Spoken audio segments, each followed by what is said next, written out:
Data scientist дегенше бір нәрсе аңламаңдар. Қысқаша айтыңыз деп IT білгішлікпен атайық. Әйберлеріне түслеріне кіріп қарау артық зор мағынаға ие түгелдір. Бүгінгі шығышны ясалма интеллект турында сөйлеп кеткім келеді. Бірінші сұрау, кімнің ясалма интеллект турында ешқаны бар? Бір сауал. Кімгәдір әлі файдалы да бұлар. Кімнің ChatGPT деген система турында ешқаны бар? Олар тағын да көбірек.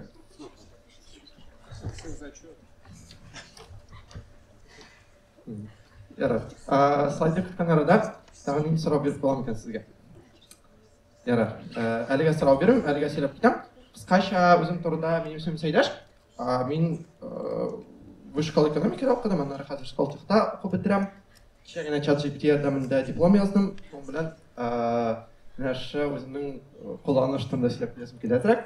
Қазіргі уақытта Яндекста эшлим. Яндекс поискны Қазақстанда тарату үстінде эшлибез.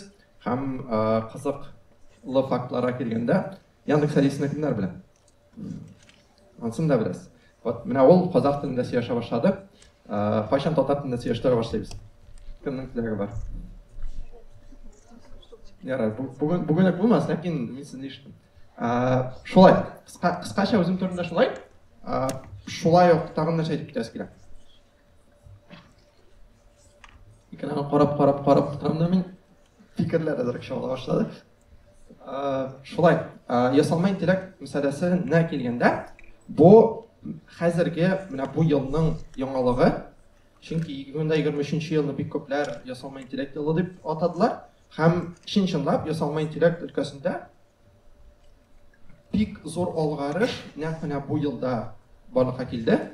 Мин үзем бу өлкәдә инде 4 яки 5 ел дип әйтергә була. Ләкин мин моңарча аның кешегә файдалы буласына артык ышанмаган идем. Ләкин шуңа да карамастан ул тиз арада практикага бик нык кереп урнашты һәм бик күп файдалар китерә башлады. Нинди файдалар китерәсең дигәндә без презентация көтәбез. Аңарча тагын инде сүзләр сөйләп бетерә кирәк түгелме? Ярый. Шулай юк. 2023 ел дигәндә менә бу ясалма интеллектның төп файдасы нәкъ менә бу елга. Без инде аны гомергә куллана идек. Ләкин 2023 елда ясалма интеллект белән һәр кеше аның ясалма интеллект икәнен аңлап куллана белә башлады. Ягъни ясалма интеллект кеше белән кеше телендә аралаша башлады. Ягъни нәрсә соң ясалма интеллект дигәндә, ул бары тик математик модельләрнең бер классы. Ягъни программист килгәндә, индер код язганда, ул индер функция үти. Менә бу гомумән алганда ясалма интеллект. Ләкин хәзерге без белгән ясалма интеллектлар, алар аның бер кичкенә генә бер кыйпылчыга, бер кичкенә генә өлеше. Менә шу бер кичкенә өлештә ясалма интеллект кеше белән кеше телендә аралаша башлады. Сен айтасың, белмим, менә акыл фабрикасы турында миңа пост язып бирде. Ул сиңа пост язып бирә. Сен белмим, акыл рәсемен ясап бирәсең, ул сиңа индер баш рәсемен ясап бирә. Һәм башкалар. Моңарча узган дистәләрчә еллар буена ясалма интеллект инде безнең тормышта иде. Ләкин ул бары тик программчыларга, IT белгечләренә генә кулланыла торган функционал булды. Хәзер инде ул безнең тормышыбызга кирип бара. Мәсәлән, хәзерге вакытта бик яхшы сыйфатлы контент төшереп, Instagramда рилслар алып бару өчен сезгә нәрсә кирәк? Телефон. Җитәме телефон? Телефон җитә күпчелек очракта. 10 ел элек нәрсә ничек шул контентны ничек төшерәләр иде?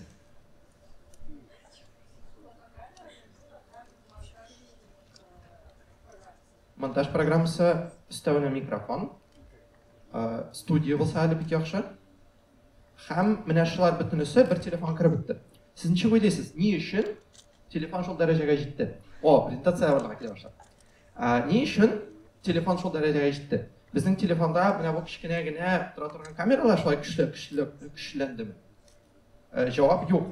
Ул камералар элек ничек булган? Хәзерге вакытта алар өлкәсендә артык зур үзгәрешләр юк.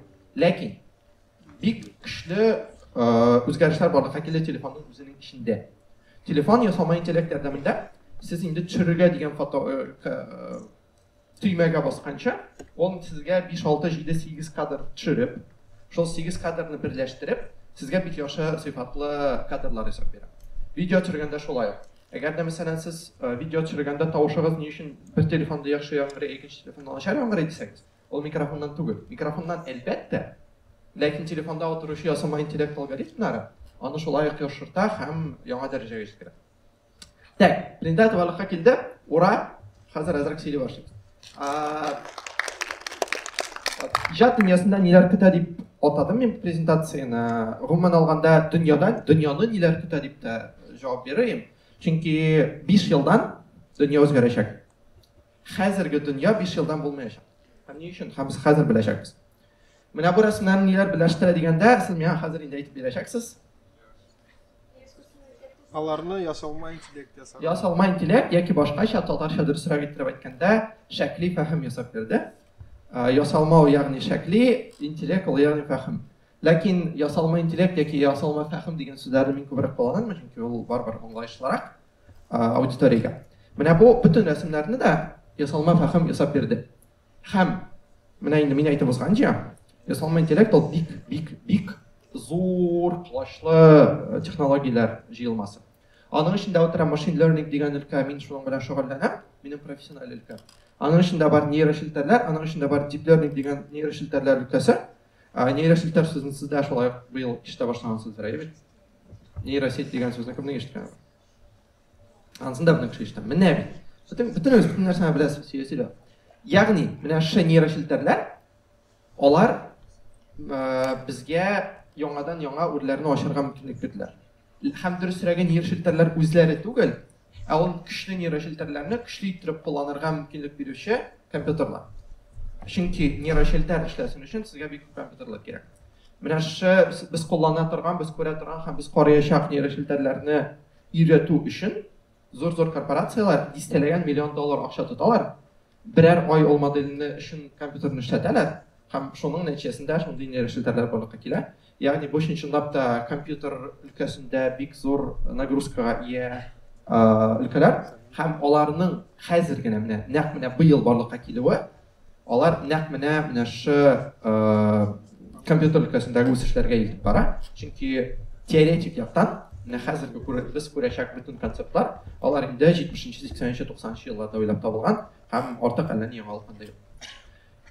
Аңа киткәнче, көчле һәм көчсез ясалма фәһем, ясалма интеллект дигән темаларны карап үтәсем килә. Нәрсә соң ул көчле ясалма интеллект? Икенчесе. Ул доги, бүтән беләсез. Ни өчен ул көчле? Ул күп төрле интеллектлар мәсьәләләр чала һәм бүтән дөнья аннан курка. Ясалма интеллектка кагылышлы нинди дә булса, дип әйтим, куркыныч төстә күрсәтелә торган постларны ачсагыз, анда бүтән көчле ясалма фәһем турында сөйли.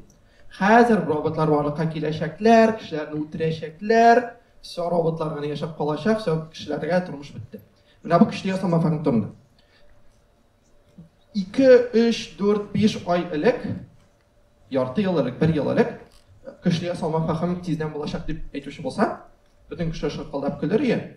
Минем менә бу презентацияны узган версиясендә әле бик данлыклы профессорның сүзе дә бар иде. Көчле ясалма фәһем һәм роботлар турында кайгыру, Марста артык күп кеше яшәр дип кайгыруга тиң дип әйткән юк.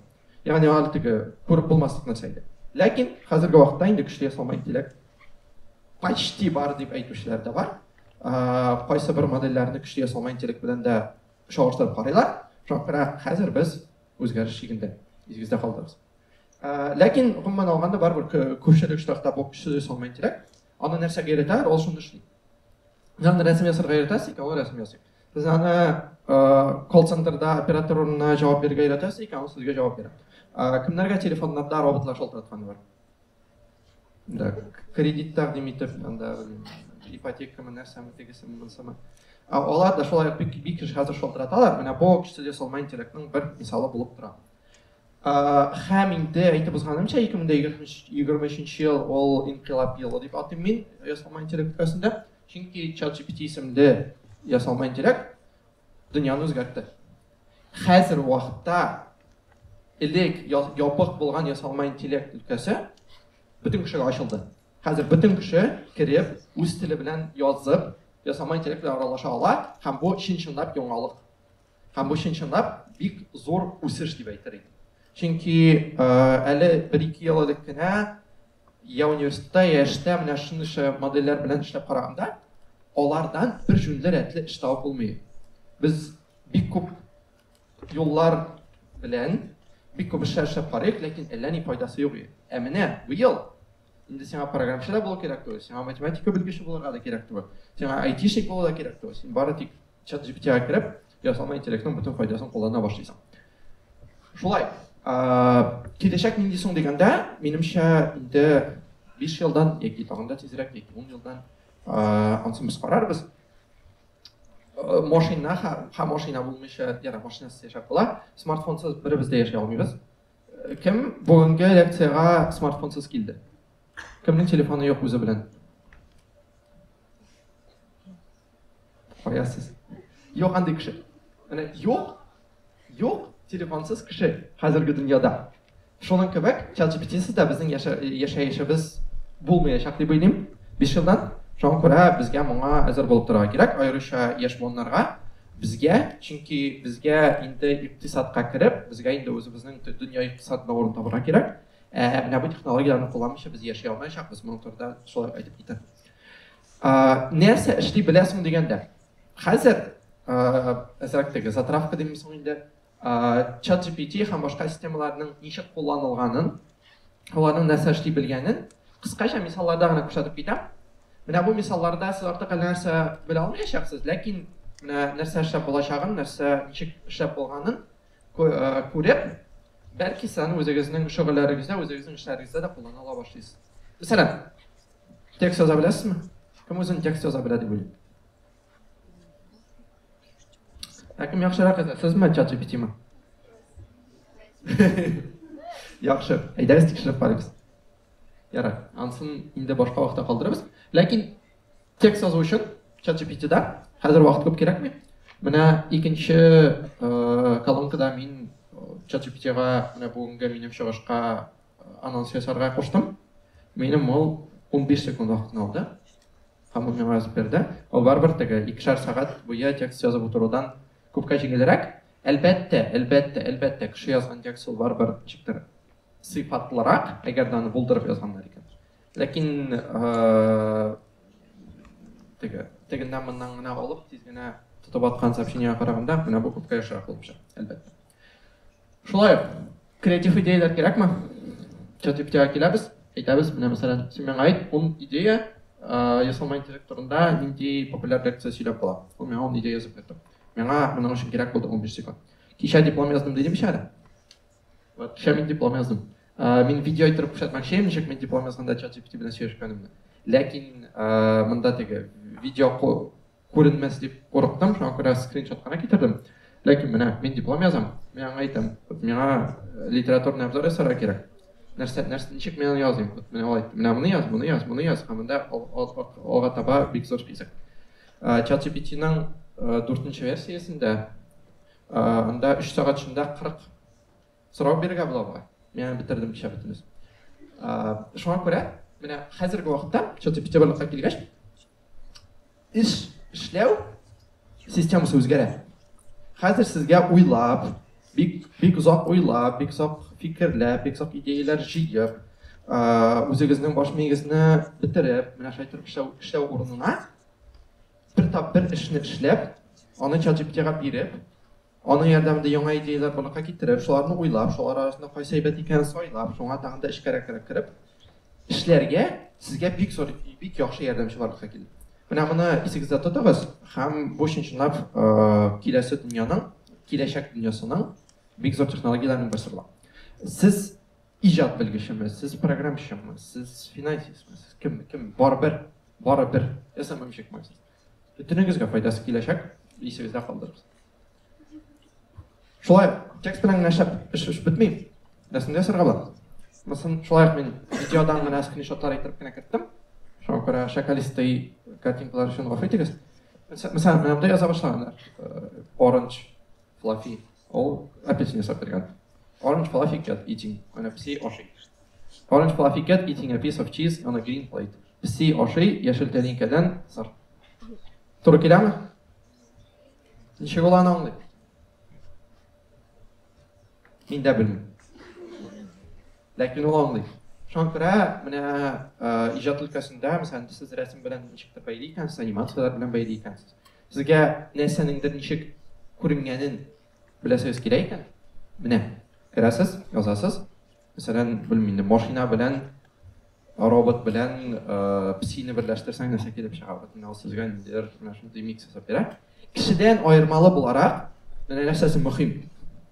Кешенең нәрсә яхшы, нәрсә начар, нәрсә була ала, нәрсә була алмый дигән фильтр бар. Әни решетәләрнең юк.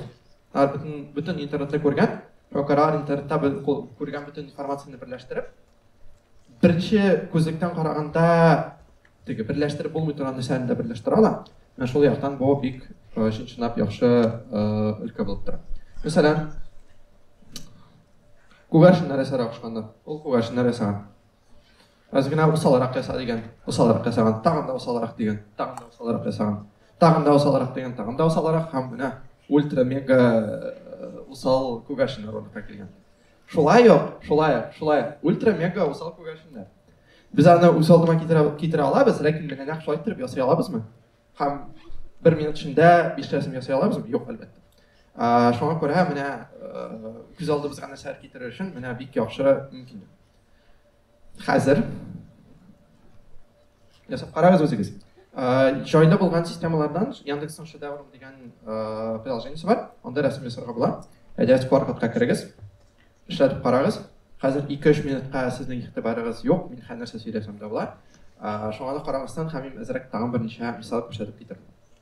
Ясалма интеллект белән эшләп була дигәндә киеп карап була. 3D дигән шелтәрнең кайсыдыр кибетендә, менә шундый онлайн примерчне ясаганнар. Сез камера каршына килеп басасыз, кием сайлыйсыз, менә сезгә киемне кидерде. Сез карыйсыз, сезгә бу кием барамы юкмы. Шулай куллану өлкәсе бер мөһим момент. Сол якта өстә мин QR-код калдырдым.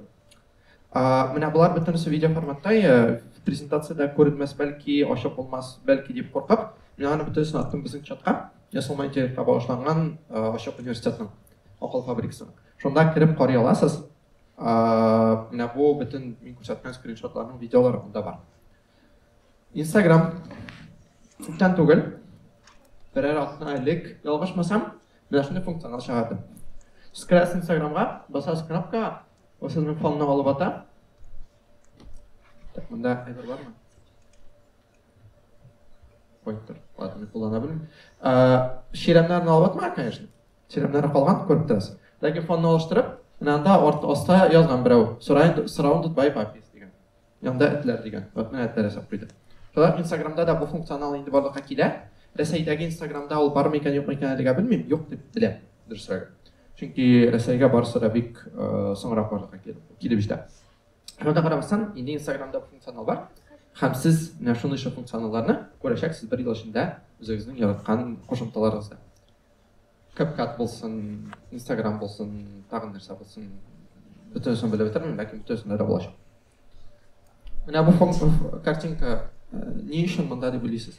Һәм ни өчен журналистика дип язылган?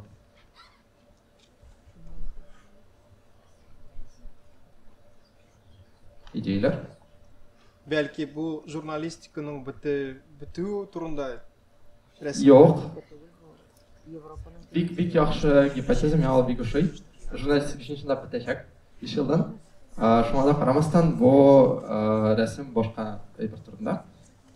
Ягъни берәү Эммануэль Макронның, Франциянең президентын, ниндидер Франциядә баручы протестлар фонында ясаган нейрошелтәрдә һәм менә моны куйган Twitterга соң кайдадыр.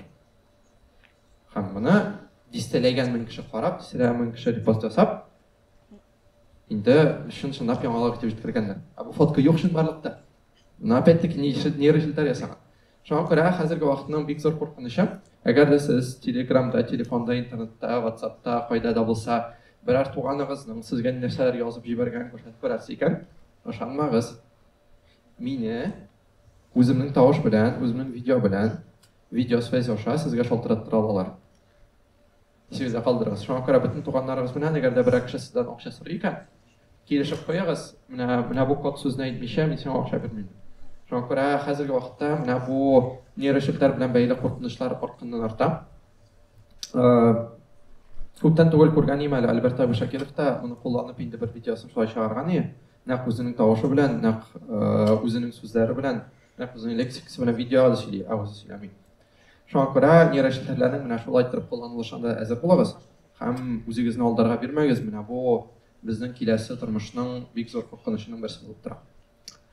Коммерциягә килгәндә менә Кытайлар нинди әйберләр ясый башлаганнар. Нейрошелтәрне каян танып була дисәгез, ул текст яза белми. Менә күрәсезме? Текстны яза белмәгән. Мри, зер, хри дип яза. Merry Christmas сүзен язасы килгән. Белеп торабыз. Ләкин аны яза белмәгән. Нейрошелтәрләрнең хәзерге вакытта әлегә дигән сүз, ягъни киләсе 1-2 ай эчендә дип әйтер идем мин аны. Алар әлегә текст яза белмиләр. Шуңа күрә нейрошелтәр ясаганны күреп торасыз, инде аны менә каядыр кибетләрдә саталар. Шулай ук мәсәлән раскраскалар. Нейрошелтәрләр барлыкка килгәч, Amazon'да Американың Wildberries дип әйтик. Американың Wildberries дип бирәк куркыныч инде Amazon'да, ләкин шуңа да карамастан тулды менә шундый раскраскалар һәм башка нәрсәләр кеше нейрошелтәр белән ясаган, шуны чыгарган һәм кибеткә куйган. Всё.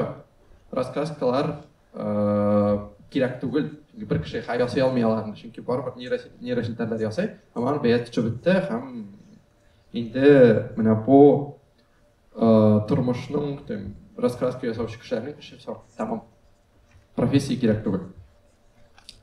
Ничек тормышта кулланып буласың дигәндә, аны бик төп төрле кулланып була. Мин монда инде кулланышларын китердем.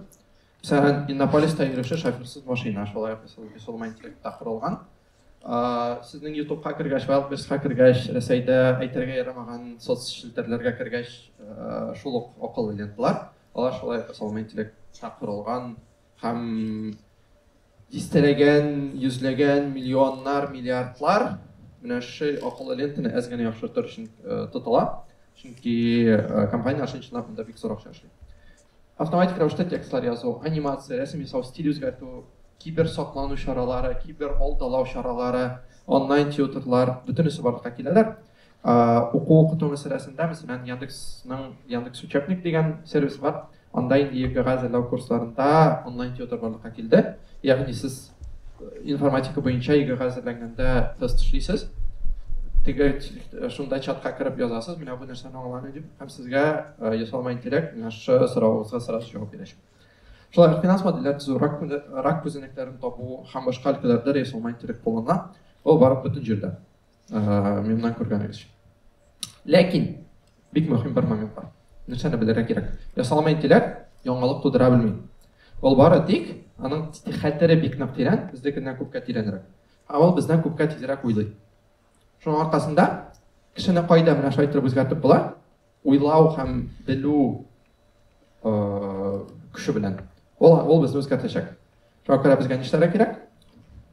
Уйлау белән белүдән фикерләүгә күчәргә кирәк. Чөнки кеше кебек фикерләү әле ясалма интеллектка ның көченнән килми. Көченнән килә, әгәр дә син аны дөрес юлга күрсәтеп бирсәң. Ләкин инде фикерләп, үз юлын табып, үз эшен эшләп йөрисең икән, ясалма интеллект сиңа бары тик ярдәм генә итәчәк. Так, күп сөйләдем. Әйтәгез сразу монда күчик. Ясалма интеллект ни өчен кулланырга кирәк дигәндә, кызыкта ясалма интеллектсыз да бик яхшы яшибез бит әле дия башласагыз, менә сезгә 2 график дүртәүдер сөйләгән. Сол якта кайсы сервис икәнен хәтерләмим, ләкин фрилансерлар бик күп. Сезнең арагызда фрилансерлар бармы? Сайт язучы, текст язучы, рәсем ясаучы, һәм башка. Күрәсез, ана 0-да ChatGPT барлыкка килде. ChatGPT барлыкка килгәннән соң фриланстагы эшләр кими башлады. Фриланстагы вакансиялар кими башлады беренчедән. Һәм фриланста эшләүчеләрнең зарплаталары 10%-ка кимеде. Бары тик 5 ай эчендә. Инде ChatGPT барлыкка килгәннән хәзер 5 ай гына түгел, 1 ел узды.